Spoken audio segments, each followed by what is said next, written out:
നമസ്കാരം. കേരളത്തിൽ ലവ് ജിഹാദ് ഉണ്ടോ ഇല്ലയോ എന്നുള്ള ഒരു ചോദ്യം വലിയ തരത്തിൽ വീണ്ടും ഉയർന്നു വന്നുകൊണ്ടിരിക്കുകയാണ്. ഈ സമയത്താണ് നമ്മുടെ കേരളത്തിലെ പ്രധാനപ്പെട്ട ഒരു IPS ഉദ്യോഗസ്ഥ, മുൻ ഇന്റലിജൻസ് ADGP ആയിരുന്ന ശ്രീലേഖ IPSന്റെ ഒരു പ്രസ്താവന വരുന്നു. ഒരു വീഡിയോ 10 മിനിറ്റോളം ദൈർഘ്യമുള്ള ഒരു വീഡിയോ വരുന്നു. അവർ അതിൽ കൃത്യമായിട്ട് പറയുന്നുണ്ട്, ഞാൻ ഇവിടെ ജോലി ചെയ്തിരുന്ന സമയത്ത് ഇതുപോലെയുള്ള തീവ്രവാദ സംഘടനകളുമായി ബന്ധപ്പെട്ടുകൊണ്ടെല്ലാം നിരവധി വിഷയങ്ങൾ, മതപരിവർത്തനം, മതം മാറ്റം എന്നുള്ള രീതിയിലേക്ക് ഹിന്ദു ക്രിസ്ത്യൻ പെൺകുട്ടികളെ ഈ രീതിയിൽ ജിഹാദി ഗ്രൂപ്പുകൾ എന്നുള്ള രീതിയിൽ തന്നെ കുറെ ആളുകൾ മതം മാറ്റിയിട്ടുണ്ട്. അതിന്റെ തെളിവുകൾ എൻ്റെ കയ്യിലുണ്ട്. ഞാനത് അനുഭവിച്ചിട്ടുള്ളതാണ്, കണ്ടറിഞ്ഞിട്ടുള്ളതാണ്. ഇതിൽ ഉദാഹരണമായിട്ട് പറയുന്നത്, ശരിക്കും ഈ തിരുവനന്തപുരം ആറ്റുകാൽ സ്വദേശിയായിട്ടുള്ള നിമിഷ എന്ന് പറയുന്ന പെൺകുട്ടിയുമായി ബന്ധപ്പെട്ടുകൊണ്ട് ഉള്ള വിഷയം തന്നെ. കാസർഗോഡ് പഠിക്കാൻ പോയ പെൺകുട്ടി, ഈ പെൺകുട്ടി പൂർണ്ണമായിട്ടും ഒരു ജിഹാദി ഗ്രൂപ്പുകളിലെ ഇടയിൽ അകപ്പെട്ടുകൊണ്ട് ISIS ക്യാമ്പിലേക്ക് മതം മാറ്റം ചെയ്യപ്പെട്ടു പോയിട്ടുണ്ട്. ഈ മതം മാറ്റം ചെയ്യപ്പെട്ടു പോയി എന്ന് പറഞ്ഞാൽ ആദ്യം ഇന്ത്യയിൽ നിന്ന് ശ്രീലങ്കയിലേക്കും, ശ്രീലങ്ക വഴി സിറിയയിലേക്കും, ഇങ്ങനെയാണ് ഇവർ പോയിട്ടുള്ളത്. സംശയമില്ലാത്ത കാര്യമാണ്. അപ്പോൾ നമ്മളെല്ലാവരും ചിന്തിക്കേണ്ട ഒരു കാര്യം, നമ്മുടെ കേരളത്തിലെ ഒരു മുൻ IPS ഉദ്യോഗസ്ഥ കൃത്യമായിട്ട് വിവരിക്കുകയാണ്, ഇങ്ങനെ ലവ് ജിഹാദ് എന്നുള്ള രീതിയിൽ തന്നെ മതം മാറുന്ന ഒരു സംഭവം. ലവ് ജിഹാദ് എന്ന് പറയുന്ന പേരോ മറ്റുള്ള സംവിധാനമല്ല അവർ കൃത്യമായിട്ട് ഇതിൽ പറയുന്നത്. പക്ഷേ ഇങ്ങനെ ഒരു പെൺകുട്ടികളെ, ഹിന്ദു ക്രിസ്ത്യൻ പെൺകുട്ടികളെ ട്രാപ്പിലാക്കി മതം മാറ്റുന്ന തരത്തിലേക്ക് പ്രണയം നടിച്ചുകൊണ്ടുള്ള ഒരു പ്രവർത്തനം ഇവിടെ ഉണ്ട് എന്നുള്ളത് തന്നെയാണ്. ഒരുപാട് ഉദാഹരണങ്ങളുണ്ട്. അതിൽ തീവ്രവാദ സ്വഭാവമുള്ള നിരവധി സംഘടനകൾ ഇതുമായി ബന്ധപ്പെട്ടുകൊണ്ട് പ്രവർത്തിക്കുന്നുണ്ട്. ഇതൊക്കെ കൃത്യമായിട്ട് നമ്മൾക്ക് മനസ്സിലായിട്ടുള്ളതാണ്.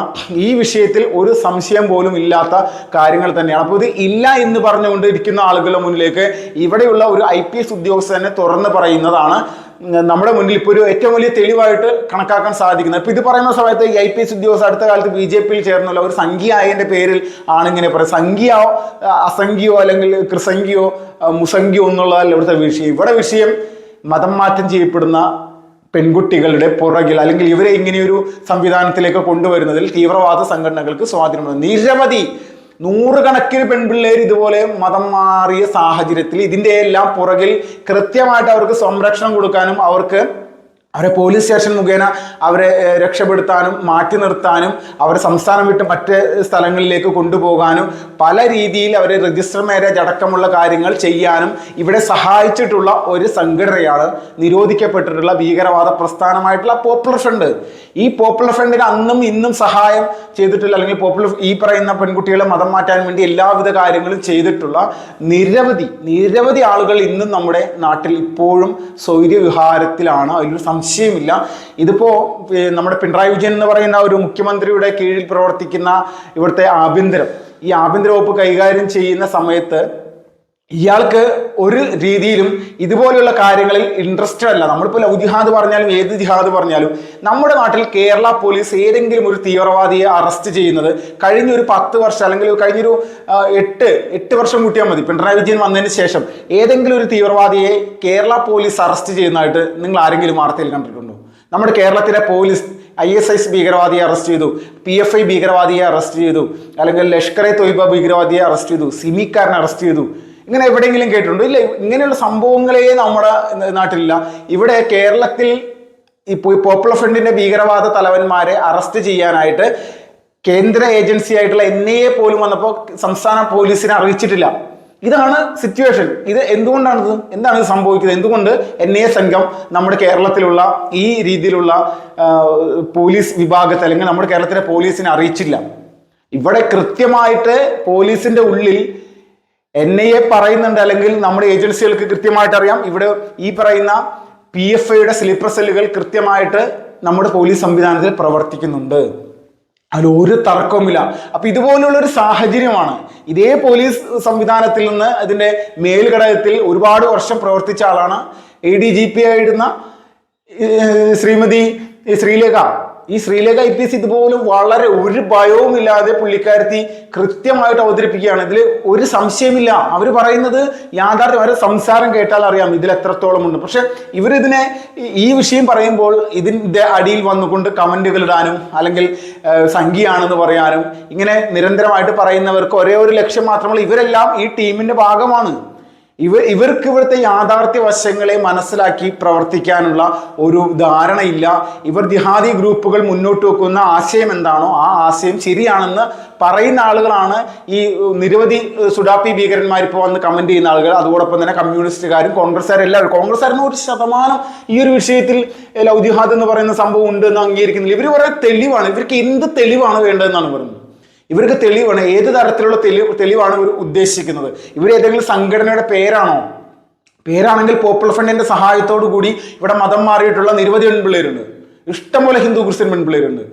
ഇപ്പോൾ ഏറ്റവും പ്രധാനപ്പെട്ട തെളിവ് എന്നുള്ള രീതിയിലേക്ക് നമ്മൾക്ക് മുന്നോട്ട് വെക്കാൻ പറ്റുന്നത് മെറിൻ സെബാസ്റ്റ്യൻ, അതോടൊപ്പം തന്നെ മെറിൻ ജോസഫ്, സോണിയ സെബാസ്റ്റ്യൻ, അതോടൊപ്പം തന്നെ നിമിഷ എന്ന് പറയുന്ന പെൺകുട്ടി ഫാത്തിമയായി മാറിയത് അടക്കമുള്ള പല കേസുകളും. അപ്പൊ ഇതുപോലുള്ള കേസുകൾ നമ്മുടെ പൊതുജനങ്ങളുടെ മുന്നിൽ സാധാരണക്കാരായിട്ടുള്ള ആളുകളെ ഭീതിജനകമാക്കുന്ന തരത്തിലേക്ക് ഇവിടെ സംഭവിച്ചിട്ടുള്ള ഒരു കാര്യമാണ്. ഇത് ഒരു സംശയമില്ലാത്തതാണ് ലവ് ജിഹാദ് പോലെയുള്ള, അല്ലെങ്കിൽ ലവ് ജിഹാദ് എന്ന് പറയുന്ന പേരിനല്ല ഇവിടെ പ്രസക്തി, ഈ ആശയത്തിനാണ് ഇവിടെ പ്രസക്തി. ഇവിടെ ഹിന്ദു ക്രിസ്ത്യൻ പെൺകുട്ടികളെ മതം മാറ്റുന്ന തരത്തിലേക്കുള്ള ജിഹാദി ഗ്രൂപ്പുകളുടെ കൃത്യമായിട്ടുള്ള ആസൂത്രിതമായിട്ടുള്ള ശ്രമങ്ങൾ നടക്കുന്നുണ്ട്. ഈ ശ്രീലേഖ IPS ഒരു സലഫി സെന്ററിന്റെ എല്ലാം പേരൊക്കെ പറഞ്ഞുകൊണ്ട് ഇങ്ങനെയുള്ള കാര്യങ്ങളൊക്കെ പറയുന്നുണ്ട്. അപ്പോൾ ഇതൊക്കെ ഒരു ഉദ്യോഗസ്ഥ പറയുമ്പോൾ ഇവർക്ക് ഇതിന് കൃത്യമായിട്ടുള്ള ഒരു തെളിവുകൾ ഇവരുടെ കയ്യിൽ ലഭിച്ചിട്ടുണ്ടാവും. ആ സമയത്ത് അവിടെ കേന്ദ്രീകരിച്ചുകൊണ്ട് പല രീതിയിലുള്ള പ്രവർത്തനങ്ങൾ നടന്നിട്ടുണ്ടാവും. പിന്നെ സത്യസരണി നമുക്കറിയാം മലപ്പുറം ജില്ലയിലുള്ള ഒരു പ്രധാനപ്പെട്ട ഇവരുടെ ഒരു കേന്ദ്രമാണ്. ഇതുമായി ബന്ധപ്പെട്ട നിരവധി അന്വേഷണങ്ങൾ നടക്കുന്നുണ്ട്. അപ്പോൾ സത്യസരണിയെ സംബന്ധിച്ചുള്ള വിഷയങ്ങളിൽ പല പെൺപിള്ളേരും ഇതുപോലെ മതം മാറിയിട്ടുള്ള കുട്ടികളെല്ലാവരും തന്നെ അവിടെ പോയി പഠിച്ചിട്ടുണ്ട്, അവിടെ കോഴ്സ് ചെയ്തിട്ടുണ്ട്, അവർ അതിനുശേഷം മതം മാറിയിട്ടുണ്ട്. അപ്പോൾ ഇങ്ങനെയുള്ള സാഹചര്യങ്ങളിലേക്ക് നമ്മുടെ നാട്ടിൽ നമ്മുടെ മുന്നിലൂടെ നടക്കുന്ന പെൺകുട്ടികളെ മാറ്റിയെടുക്കാനായിട്ട് ഇവിടുത്തെ ഈ ഗ്രൂപ്പുകൾക്ക് സാധിച്ചു എന്ന് പറഞ്ഞു കഴിഞ്ഞാൽ അത് വലിയൊരു സംഭവം തന്നെയാണ്. അപ്പോൾ ഏറ്റവും പ്രധാനപ്പെട്ട ഒരു ഘടകം എന്ന് പറഞ്ഞാൽ നമ്മുടെ കുട്ടികളെ, വളർന്നു വരുന്ന പെൺകുട്ടികളെ എല്ലാവരെയും പറഞ്ഞ് മനസ്സിലാക്കുക. അവർ ഭാവിയിൽ ഇതുപോലെയുള്ള വലകളിൽ ചെന്ന് ചാടാതിരിക്കുക. നിരന്തരമായിട്ട് ശ്രീലേഖ IPS പറയുന്ന ഒരു കാര്യമുണ്ട്. ചെറുപ്പം മുതലേ തന്നെ മതപാഠശാലയിൽ, അല്ലെങ്കിൽ എല്ലാ മതപാഠശാലയും പറയുന്നില്ല, ഇവരുടെ ചില മദ്രസകളിലെല്ലാം, എല്ലാ മദ്രസകളും പറയുന്നില്ല, ചില മദ്രസകളിൽ ഇതുപോലെയുള്ള കാര്യങ്ങൾ നിരന്തരമായിട്ട് പറഞ്ഞ് ഈ കുട്ടികളുടെ തലയിലേക്ക് കുത്തിക്കയറ്റി ഇവർ പൊതുസമൂഹത്തിലേക്ക് ഇറങ്ങുന്ന സമയത്ത് ഇവരെ മതത്തിലേക്ക് മാറ്റിക്കഴിഞ്ഞാൽ സ്വർഗം കിട്ടുമെന്നുള്ള രീതിയിലാണ് ഈ IPS ഉദ്യോഗസ്ഥരായിട്ടുള്ള ശ്രീലേഖ പറയുന്നത്. ഈ രീതിയിൽ ചിന്താഗതി ഇവിടെ കുട്ടികളുടെ തലയിലേക്ക് കൊടുത്തിട്ട് ആ ചിന്താഗതിയെ പൂർണ്ണമായിട്ട് അവർ പ്രാവർത്തികമാക്കാൻ പൊതുസമൂഹത്തിലേക്ക് ഇറങ്ങുന്നു. അതോടൊപ്പം തന്നെ ഇവർക്ക് വലിയ സാമ്പത്തികം ലഭിക്കുന്നു. ഇങ്ങനെ ഇവർ ഈ രീതിയിലേക്കുള്ള കാഴ്ചപ്പാടോട് കൂടി പ്രവർത്തിച്ച് ഇവിടെ മതം മാറ്റത്തിനുള്ള പല രീതിയിലുള്ള ശ്രമങ്ങൾ നടത്തുന്നുണ്ട്. അത് യാഥാർത്ഥ്യമാണ്, ഇത് ഇല്ല എന്ന് പറഞ്ഞിട്ട് കാര്യമില്ല, ഇത് കൃത്യമാണെന്ന് തന്നെയാണ് ഈ IPS ഉദ്യോഗസ്ഥർ പറഞ്ഞത്. അപ്പോൾ നമ്മളെല്ലാവരും ഇത് കേൾക്കുന്ന പെൺകുട്ടികളുടെ അമ്മമാര്, അച്ഛന്മാര് എല്ലാവരും തന്നെ ചിന്തിക്കേണ്ട ഒരു കാര്യം, ഇവർ പോകുന്ന റൂട്ടുകൾ, ഇവർ ഏതെല്ലാം സ്ഥലങ്ങളിൽ ആരുമായിട്ടൊക്കെ ബന്ധങ്ങൾ സ്ഥാപിക്കുന്നുണ്ട്, ഇതൊക്കെ കൃത്യമായിട്ട് മനസ്സിലാക്കണം. കുട്ടികളോട് ഈ രീതിയിലുള്ള കഴുകന്മാരുടെ പ്രവർത്തനങ്ങളിൽ ഏർപ്പെടുന്ന സാഹചര്യങ്ങൾ ഉണ്ട് എന്നുള്ളത്, അല്ലെങ്കിൽ അങ്ങനെ ഒരു സാഹചര്യം ഉണ്ടെങ്കിൽ അത് കൃത്യമായിട്ട് വിലക്കേണ്ട ഒരു സമയം തന്നെയാണ്. അത്രത്തോളം ഭയാനകരമായിട്ടുള്ള അവസ്ഥയിലൂടെ നമ്മുടെ കേരളം പോകുന്നുണ്ട്. ജിഹാദി ഗ്രൂപ്പുകൾക്ക് അതുപോലെയുള്ള സ്വാധീനമുണ്ട് നമ്മുടെ സമൂഹത്തിൽ.